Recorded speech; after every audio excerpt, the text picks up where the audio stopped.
Welcome to the Purposeful Fitness with Coach Ola, where I dive in deeper into holistic health and fitness topics that would help you stay inspired, motivated, and dedicated to living a purposeful fit life while pursuing for the Akhirah.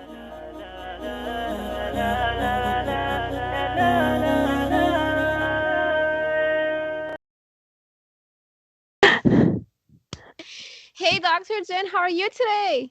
I'm great. How are you? I'm fantastic. So excited to be here. Would you please tell us about yourself, what you currently do?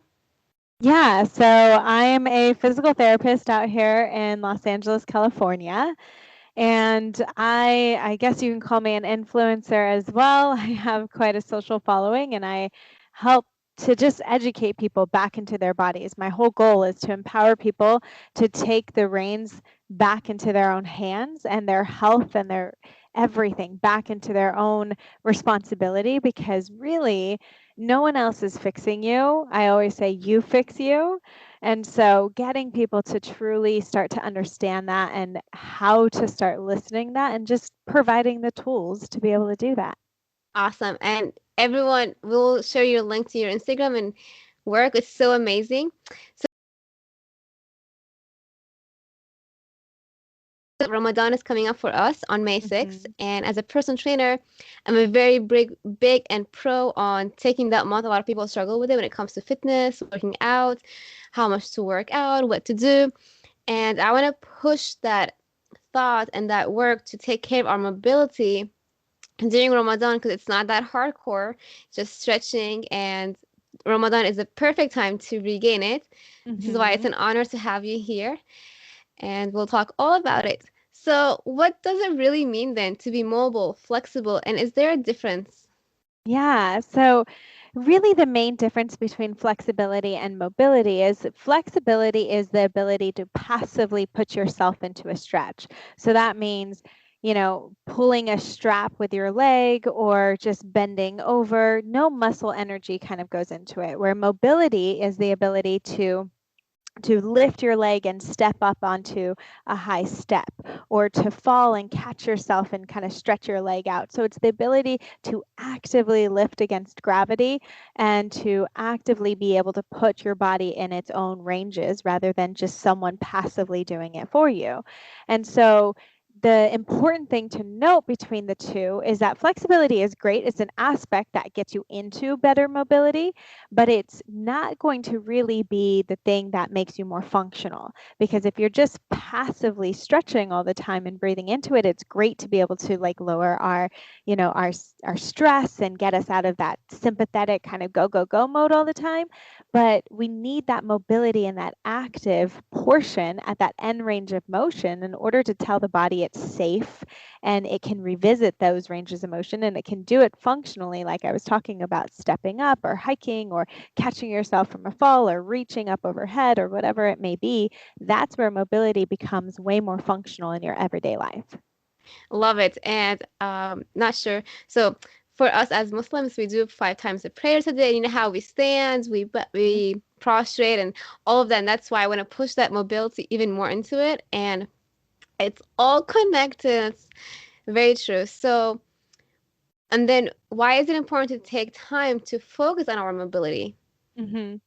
Well, I want to point out a really good point about that, and I love that your culture and your religion does that, because there's also been studies that have shown that there's lower risk of osteoarthritis within the hips because you're getting down and praying multiple times throughout the day. And I think that's awesome. Like in typical, American Christian culture, you could say it's like you're not getting down on the ground. Yeah. Hardly anyone is getting down on the ground multiple times. We sit in chairs, we sit in cars, we sit on couches, and no one's getting down on the ground as much. And so all of a sudden you build up all these issues and your range of motion is lost. Where in your culture, that's what I think is so absolute. Like there's so many beautiful aspects of it, but I think that's one of the big things that stands out to me is that you guys, like, without even meaning to, are taking care of your health. Yeah, yeah, so true. And that's why I'm like so excited because that's what I'm really want to push for. Like people get that I like connect fitness Yeah. to our practice and all Yeah. that stuff. I mean, because it all goes in one, like your spiritual health, your mental health, your physical health, it all becomes one when we really start to integrate it and appreciate it all, I think. Thank you. And this very so my business name, my username is BeFit4Akhirah, and Akhirah means afterlife, and it's been really hard for me to explain to people, especially like with Muslims, when it comes like how can you be people don't understand like okay like there's afterlife this and that but like what where does fitness come into it and that's what I want to push that into how see for example like mobility comes into prayers how can you be fit for prayers Yeah. and so yeah that's so exciting and then how much time should a person really devote to stretches then foam rolling and taking care of the mobility. For me, I think it's more about the consistency over time. Like, I get that a lot of people are like, well, I do an hour yoga a week. And I'm like, that's great. But if you're only tapping into it one day out of the week, how much carryover do you think that's really going to have? And granted, if at least you're going, I don't want to attack anyone. Like, great, you're doing an hour a week. Like, I'm still going to praise you for at least doing that. But I think the more important thing to understand is that injuries, pain, all these things, they are little things that build up over time. It's rare that it's like, unless you got hit by something or you fell or there was an accident, but we don't realize that like the moment you go down and your back goes out, it wasn't that one time. It was all these little moments that built up over time. So, in order, if we want to kind of reverse all those little actions, we get to take little actions in our day to day basis. It's the same of like you don't brush your teeth once a week and hope that you don't get cavities and your teeth don't fall out. You brush your teeth on a daily basis because we're hoping that in the long run, those little actions that we're doing on a day to day basis to really floss and brush our teeth every day is going to help prevent cavities and root canals and everything else scary down the road. I mean, same with our bodies. You want to avoid surgery, you want to avoid heart disease, you want to avoid all these things. It's incorporating these little actions every single day. And the only way to understand what is really happening in our body and if we're starting to develop pain, if we're starting to have restrictions, is to move into it. We Mhm. don't know what we don't know. And so the only thing that we can do is just start moving into it every day. And so I always say, you know, I invented the mobility program not so that you find all these exercises and have to spend an hour a day, but so that you find your certain ones that work for your body and you're like, I like to do this one before I get out of bed in the morning. I like to do this one before I work out. I like to do this one after I work out, or this one helps me get out of my chair at work. So all of a sudden, you have like 5 exercises you did throughout the day without taking much time at all. And Mhm. so my Yeah. thing is really getting people back into this idea of if you just take and sprinkle it in little aspects and little parts, not only is it going to keep you healthier because it's going to remind you, oh, let me get out of my chair at work and do this little thing behind my chair, or let me, do a couple of pinpointed mobility that I know I need before I do my workout or before I go to bed, before I wake up, whatever it may be. Like you just sprinkle in these little things and you're already starting to take back control of your health and prevent future pain and injury. That's so true. And when you mentioned yoga, someone sent me a DM asking me about, um, she's hypermobile or yes, hyper like she does yoga a lot. So doing over too much yoga, and you can tell us about it. It's not very good because we don't want to be in the hyper, not too much stretch. So do you want to dive into that? Yeah, one way that you can actually kind of find out for yourself if you have more laxity within your body, laxity just means like um, the connective tissue between your joints has a lot more range of motion than quote unquote normal. So is just taking your thumb and kind of pointing it back, and what's called like a hitchhiker's thumb is if it goes flat and it just like, the thumbs that just kind of naturally go over, or the people that can take their thumb and kind of touch it back to their forearm. If that's really easy for you, you probably have a bit more laxity within your body. So you actually don't need to be doing these passive holds and these these passive stretches for long periods of time, because that could be detrimental to your joints and your connective tissue. So for those people, I would say you need a little bit more strength training. You need a little bit more structure along your body to help support. And that's where mobility still comes into play, because we're going to take those end ranges of motion and just add strength and stability to them rather than just passive stretching.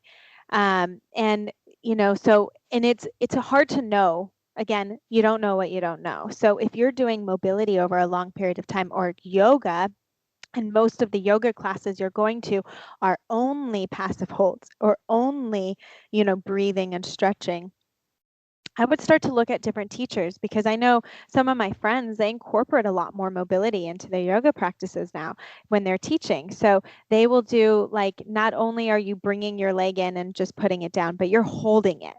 And Yeah. not only are you, and so they bring in these end range holds, which I think are brilliant and so good. And some people go to the class and they're like, this is not yoga. What are you doing to me? But it actually is so much more beneficial, and it's harder for sure, because holding and contracting at a range that is at the end range, it's really hard, but it's actually so much more beneficial for your body. So just taking appreciation of, like, okay, I can do this stretching and I can do this holding, and that feels great, and it helps me breathe and relax and de-stress. But also remember that we need to add in this stability. I mean, we don't want to be way too far on one side, we don't want to be way too far on the other side. And just the flip side, I have so many people who do like bodybuilding and weightlifting, and I've had people come to me when they incorporated exercises from the mobility method and say they went up a weight class because they were able to get deeper in their squats, deeper in their range of Yes. motion, and all of a sudden they're lifting heavier. It's Yes. like, for some people, they're like, what? This is such an oxymoron. How is this happening? But it's true and it's real. And I think when people are able to truly just start to move into it, that's when they'll start to see and appreciate it. So true. When you said the squat, I showed one of your videos to my friend, also trainer at my job, and he saw your squat. He's like, "Oh my God, it's deep squat." I'm like, "Yep." So it does wonders, and Mm. that also I lost my thought of this, but I actually want to ask you, what is your favorite ab workout, or what are your thoughts about it when it comes to, for example, crunches, overflexing, and I want to Yeah. see your perspective on this. So I hate to, like, necessarily tear down exercise, because I don't think that one exercise is necessarily bad. Again, if people are moving, I'm so happy for you. Mhm. Like, you're Same. doing better than the majority of people out there, to be honest. Unfortunately, living a sedentary lifestyle is easier and more comfortable. But um, we just get to increase our awareness and know that times are changing, and studies have changed on as to what things are happening. So when we even think of our abdominal muscles, we want to imagine that if we look at someone who has like a pretty six pack, it's built in these sections. But if you look at like a hamstring or a bicep, it's built in this long, like, row of muscles, right? And so if we just think about it like that, we already look at it structurally, they're very different. So why would we treat them the same? So why would we say, I'm going to do like a hamstring curl for my abs, which is just basically a sit up or a crunch, and think that I'm going to get the same benefits as a hamstring curl or a bicep curl where I just pull it in? They're two different structures of muscles. So I think we get to treat them very, very differently and appreciate the different structures and the different fibers that are built. And that's why it's not as effective actually to be doing a crunch, or, like, I hate those cable pull downs. I can't stand them when people kneel down and they're just like crunching really hard, or there's still that ab machine that I'm like, why hasn't that been thrown out of the gym Yeah. yet? Where people just like crunch really hard, and I'm like, my eyes start to bleed a little bit. But it's really like, understand that you're even though the abdominal muscles, they do help in spinal flexion, it's more functional. So it's more to like get you up or get you twisting or get you moving in these different ways. So we can throw balls and move. We can rotate through our bodies, but doing straight sit-ups is actually really not beneficial, and it could end up um, just causing some imbalances within the spine. The reason why I asked that question because I attended Idea Fitness conference last year and I learned about the whole death of crunches session and brought up the whole belly breathe Mhm. and wood chops, rotations, all of it. So Yeah. it opened up even my own eyes as a fitness professional, a personal trainer. When I went back to teaching like core classes and I'm doing like the reverse crunch, for example, or the sit up, but you're twisting your hand side to side. And a lot of times people are doing it the wrong way. They rotate the whole shoulder. I'm like, nope, keep that shoulder in place, just your Yeah. hand, just the weight. But like doing it so much, I'm having like back pain, and like that's why I'm not a huge like yeah, you can do it, but over too much doing like crunching, flexing is bad for the spine. That's why I wanted to ask Yeah. your opinion about.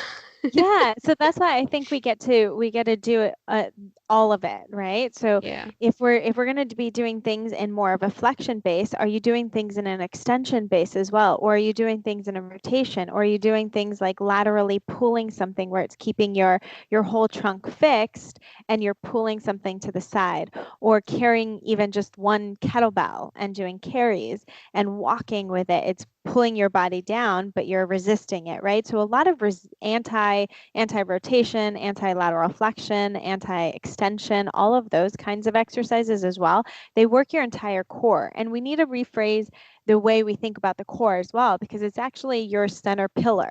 So from your shoulders all the way down to the pelvic floor is your core, which incorporates your glutes, your respiratory system, so your diaphragm and your breathing. It incorporates your shoulder blades and your serratus, like right around the shoulder blade area. So it incorporates this entire thing. It's not just your six pack. And really, if people are going after a six pack, it's what you're putting in your mouth, not what you're doing with your body. Right? Yeah, it's just so 80% nutrition, 20% workouts. Yep. Mhm, mhm. That was so funny. No, but thank you. And that's again, so for the Muslims out there, Ramadan is coming up. That's a perfect time to take care of your mobility, your stretching, resistance training, and I want to keep pushing that out there. Yes, yes, yes, yes. It's such a good time. I mean, this is like the perfect time to just start to slow down and breathe and and get reacquainted with your body, I would say. Yeah, because in a lot of like, I haven't seen many. So there are so many programs out there on how to eat right during Ramadan, smoothie, that thought of like resetting your mobility, for example, resetting your resistance or whatever. So I'm like, you know what? I need like talk about it even more because Yeah. I feel like it's missing and it's not like it's a spiritual month, of course, but also a physical month that we can take care uh advantage of spiritually and physically. Well, and I think it only helps spiritually, because if we think about it, like our mobility is our foundation. We don't crawl or walk until it's literally a developmental stage to be able to put your toes in your mouth. And not that we need to get back to that stage, but it's just an example of how, as babies, how we develop that mobility prior to adding motor patterning and strength to stand and pick up things and squat. So it's the same within our bodies. Before we can hope to build strength or motor pattern or anything else, we have to get down to our foundation first. And if we want to, like, even just sitting and praying and doing different things, like, how much does it distract you if your body's in pain? Like, then you're constantly having to, like, oh, don't think about my body, like, think. It's like you're constantly having to pull yourself out of the physical experience that you're feeling more. So it just goes in connection, and it helps with that spiritual connectivity if you can relax into your body. And especially if we're in a high stressful state and we're not able to tap into that parasympathetic, that rest and relaxation, and get our muscles to truly relax, and that fascia to just glide better wherever it goes, then we're going to be stuck in that really stressful high state, and it's going to be harder to tap into that spiritual practice every time you do it. That's so true. And I mentioned it with someone, and like when it comes to prayer, sometimes I have knee pain. And so a lot of people also struggle with that, I'm pretty sure. So, it's important to work on the quads, for example, to make the knees better. And that goes back to taking care of the stretching and strength. Yeah. So, what is foam rolling exactly? Because that's also related. And I know you talk about it a lot in your stories, and it's not just foam rolling that's going to solve the issue. So, Yeah. Foam rolling is great. So any kind of touch, any kind of stimulation, this is why we like massages. They feel great and they help your body to relax. So what we're really doing with foam rolling, especially because sometimes it's painful, right? If you're not used to that deep pressure, that deep sensation. The whole point of foam rolling is to relax our body, to relax our muscles, and ultimately increase our range of motion and help with stretching and help with flexibility.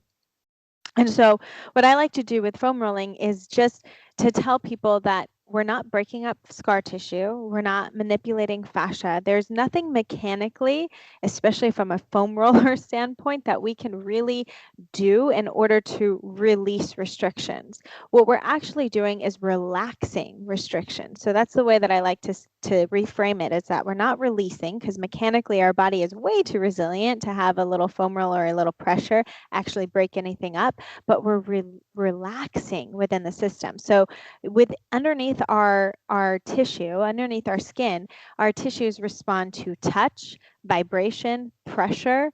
And that's why there's other types of foam rollers, the vibrating foam rollers and all those other things, is because they can tap into the sensory system.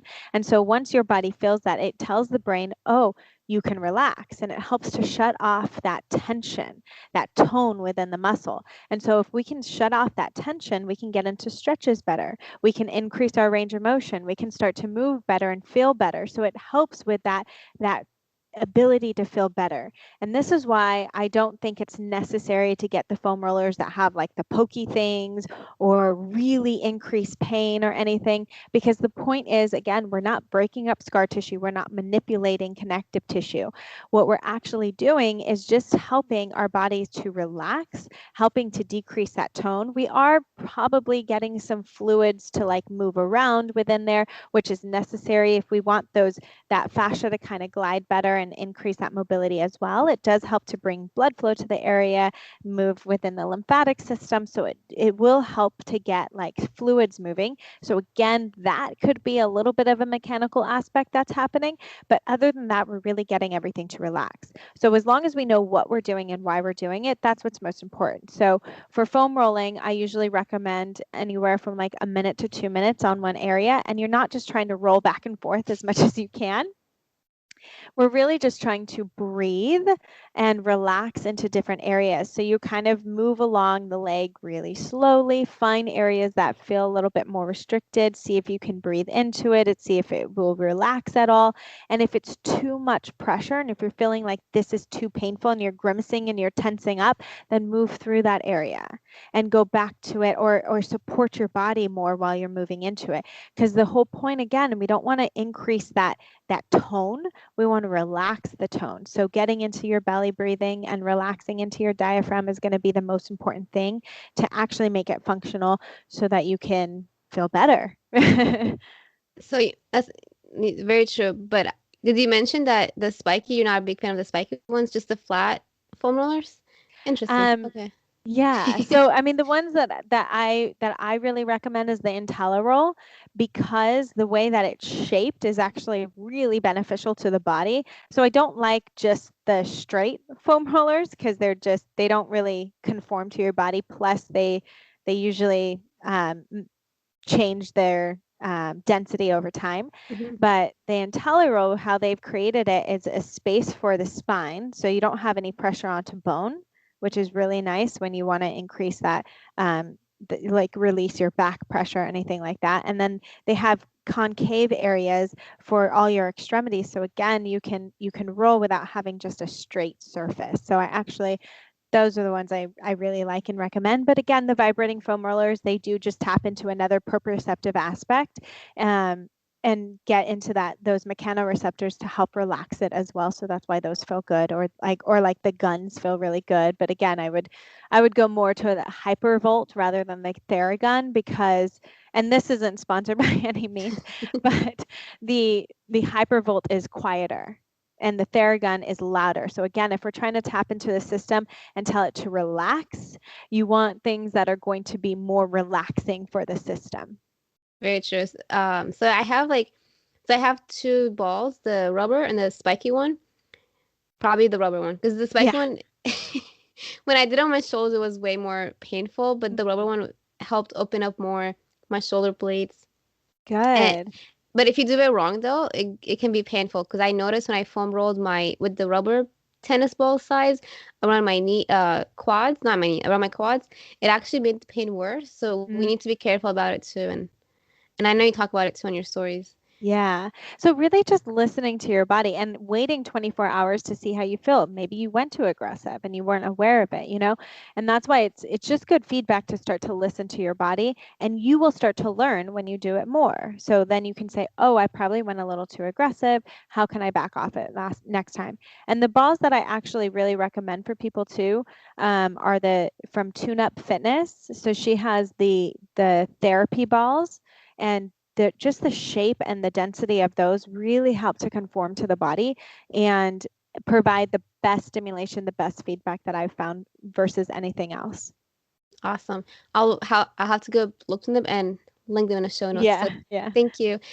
Would you please tell us more about your mobility method program and how can we access it and purchase like get to it?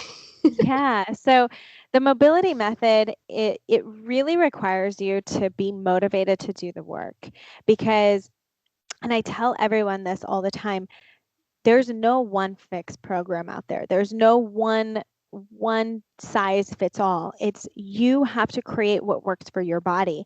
And the only way you can do that is to start to learn about your body. So within the mobility method, there's a whole self-assessment screen. And so there's 26 different movements that people move through in order to find where their restrictions are. Exercises that are necessary for that restriction. So I also give suggested exercises. There's not, again, just one exercise. There's multiple things that can help to open it up. But you have to move through and see what feels most restricted, what feels like my body needs, and create a program based on that. And that's what becomes super powerful. Now, I know that it's going to take time, but it's a lifetime program. And I always recommend you start with like 2 to 3 restrictions that are the most restricted for you and just start moving through those every day and kind of see how your body starts to feel. Then you can exchange exercises, add more in, take others away, stuff like that. And you just start to build a program that works for you because I get so many people who are like, what do I do about my back pain? I'm like, well, that can be coming from your upper back, that can be coming from your hips, that can be coming from your ankle, that can be coming from your big toe. So I don't know. I can't tell you what you need to do for your back because you have to be able to find out what you need for your own self. Like we also get to realize that pain is a symptom. It's just confirming that something is not right within our body. And that's a beautiful thing to be able to feel pain. We want to be able to feel pain or else we would be falling apart.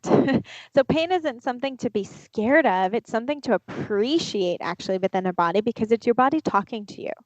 But it's also to note that where the pain is doesn't necessarily mean that's the problem. The problem gets to be solved by you increasing awareness of your entire body. And that's what becomes super powerful and super key. And for people who don't want to or don't feel like they have the time to really dive into self-assess and figure out what they need for their bodies, I have created a membership that includes mobility flows for every part of the body, core stability workouts. So just like we talked about, like really understanding what the abs are and how to utilize them, and functional hit workouts. So really getting into different directions within the body and strengthening in a different way. So those really help you to be able to just pick and choose rather than having to create your program and really finding your restrictions, finding what is not working well for your body just by learning over time. Awesome. And where can we find that program? If Yeah. So both of those could be found on my website, docgenfit.com. So everything is through DocGenFit. You can find all my free Instagram stuff through DocGenFit, Facebook DocGenFit, YouTube DocGenFit, and docgenfit.com will be where all my programs are. Awesome. And also your Instagram account, the mobility program, right? Oh yeah, the Is mobility method is up there as well, and we share a lot of great content on there too. she does. And also her email list, you guys. So you gotta sign up. So and because you have challenges sometimes too. Like Hmm. I remember last before December, you had a challenge, Yep. and I couldn't do the whole. I was so mad at myself. I was like, oh my gosh, next year I'm gonna do all of this. Yay! Yeah, we'll have another challenge actually coming up for my birthday in April because it's just I like to give back on my birthday. Awesome. And it's also spring. Spring your way into fitness. Yes, exactly. It's a great way to promote it. So nice. Awesome. Well, thank you so much. Everyone, make sure you follow her, look her up on Instagram. I'll have everything in the show notes and have a wonderful day. Thank you. Thank you. Thank you for tuning in. If you've enjoyed this episode, make sure to subscribe today and leave a 5-star review. You can also screenshot and share this episode with a family or a friend. Be strong, be fit for Akhirah.